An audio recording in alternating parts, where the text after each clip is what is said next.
இந்த வி ஷேப்ல இருக்கக்கூடிய பிரீஃப் அதை வந்து பயன்படுத்தக்கூடாதுங்க. அதுக்கு பதிலா இந்த பாக்ஸர் டைப்ல ட்ரங்க் டைப்ல இருக்கக்கூடிய ட்ரவுசர் டைப்ல இருக்கக்கூடிய உள்ளாடைகள் பயன்படுத்தணும். குறிப்பா ஆண்களுக்கு என்ன காரணம் பாத்தீங்கன்னா, ஆண்களுடைய அந்தரங்க பகுதியில இந்த குறிப்பா விதை பகுதி இருக்குன்னு பாத்தீங்கன்னா, அது உடம்புல இருந்து ஒரு 3 to 4 இன்ச்சு கீழே விலகி தொங்கிட்டு இருக்கும். இது எதுக்கான்னு பாத்தீங்கன்னா, இயற்கையாகவே விதையை வந்து உடம்புல இருந்து தள்ளி வச்சிருக்க காரணம் என்னன்னு பாத்தீங்கன்னா, நம்ம உடம்புடைய டெம்பரேச்சர் 98.6 டிகிரி ஃபாரன்ஹீட்.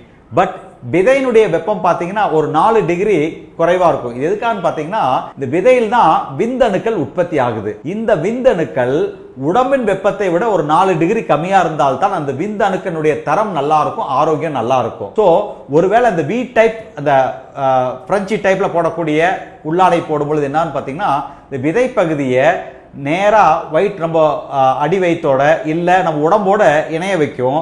அப்போ அந்த பகுதியில் கூடிய டெம்பரேச்சர் வெப்பம் கூடும் பொழுது இந்த விந்தணுக்களுடைய தரம் குறைய வாய்ப்பு இருக்கு. அதனால இந்த ட்ரவுசர் டைப் இருக்கக்கூடிய டிசைன் தேர்ந்தெடுக்கும் பொழுது ஒரு அட்வான்டேஜ் பாத்தீங்கன்னா, விதை வந்து இந்த சஸ்பெண்டட் ஸ்டேஜ் தொங்கிட்டு இருக்கக்கூடிய ஸ்டேஜில் இருக்கும். அது மட்டும் இல்லாம பாத்தீங்கன்னா, நம்ம இடுப்பை சுத்தி இருக்கக்கூடிய நம்ம அந்தரங்க பகுதியை சுத்தி இருக்கக்கூடிய தோல்ல பாத்தீங்கன்னா ஒரு விசேஷமான வேர்வை சுரபிகள் இருக்கு. அது பாத்தீங்கன்னா அப்போக்ரைன் கிளாண்ட்ஸ் சொல்லுவாங்க. சோ இந்த பகுதியில நார்மலாவே பாத்தீங்கன்னா நிறைய வேர்வை வரும். சோ நம்ம இந்த வி டைப்ல போட்டுக்கும்போது என்னன்னு பாத்தீங்கன்னா, வேர்வை வர்றது ப்ராப்பரா அந்த ட்ரை ஆகாது. அது மட்டும் இல்லாம பாத்தீங்கன்னா அந்த இடத்துல வந்து கொஞ்சம் ஹீட் ஜெனரேட் ஆகும், ப்ராப்பரான ஏர் சர்க்குலேஷன் இல்லாதனால. சோ இந்த வேர்வையால வரக்கூடிய ஈரத்தன்மை, இந்த காற்றோட்டம் இல்லாதனால வரக்கூடிய சூடு, இது ரெண்டும் சேரும் பொழுது இந்த ஃபங்கல் இன்ஃபெக்ஷன் வர்றதுக்கு இது ஈஸியா காரணமாயிருங்க.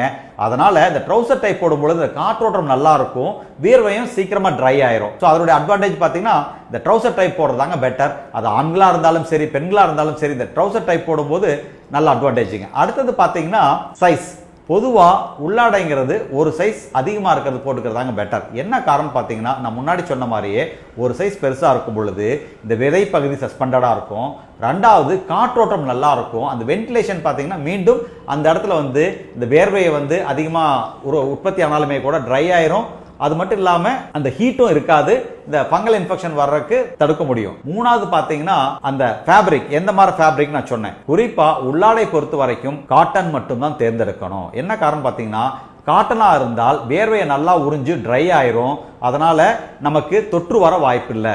பட் சிந்தட்டிக் மெட்டீரியல் என்னன்னு பாத்தீங்கன்னா, அந்த வேர்வையை உறிஞ்சு அப்படியே இந்த ஈரத்தன்மை அப்படியே இருக்கும். குறிப்பா வெய்ய காலத்துல அந்த வேர்வையும் ஹீட்டும் சேரும் பொழுது இந்த ஃபங்கல் இன்ஃபெக்ஷன் வர வாய்ப்பு இருக்கு. ஸோ உள்ளாடையில் தேர்ந்தெடுக்கும் போது இந்த 3 முக்கியமான விஷயத்துக்கு முக்கியம் கொடுக்கணும். உள்ளாடை வந்து இரவுல அணியணுங்கிற கட்டாயமே கிடையாதுங்க. ஏன்னா காலையில இருந்து சாயந்தரம் வரைக்கும் நம்ம உள்ளாடை போட்டிருக்கோம். இரவுல கண்டிப்பா உள்ளாடை அணியணுங்கிற அவசியமே கிடையாதுங்க. ஏன்னா நம்ம மற்ற உடம்புல கூடிய மற்ற பகுதி எப்படி சுவாசம் நல்லா காற்ற என்விரான்மெண்ட்ல கூடிய ஏரை பிரீத் பண்ணுதோ, அதே மாதிரி நம்மளுடைய அந்தரங்க பகுதி சுத்தி இருக்கிற தோலும் பாத்தீங்கன்னா இந்த காற்றோட்டம் படும்போது தான் நல்லா ட்ரையா ஆரோக்கியமா இருக்குங்க. நோய் தொற்று எதுவும் வராதுங்க. அது மட்டும் இல்லாம பாத்தீங்கன்னா, சில பெண்கள் புடவை கட்டினதுக்கு அப்புறம் உள்பாவாடை போட்டிருப்பாங்க. ஸோ உள்பாவாடை கட்டினா கண்டிப்பா வந்து நம்ம பேண்டிஸ் போடணுங்கிற அவசியம் இல்லைங்க. ஏன்னா மறுபடியும் உள்பாவாடை கட்டிட்டு மறுபடியும் பேண்டிஸ் போடும் பொழுது மறுபடியும் பாத்தீங்கன்னா அந்த சர்க்கிள் ஏர் வென்டிலேஷன் ப்ராப்பரா இருக்காது. ஸோ நோய் தொற்று வர வாய்ப்பு இருக்குதுங்க.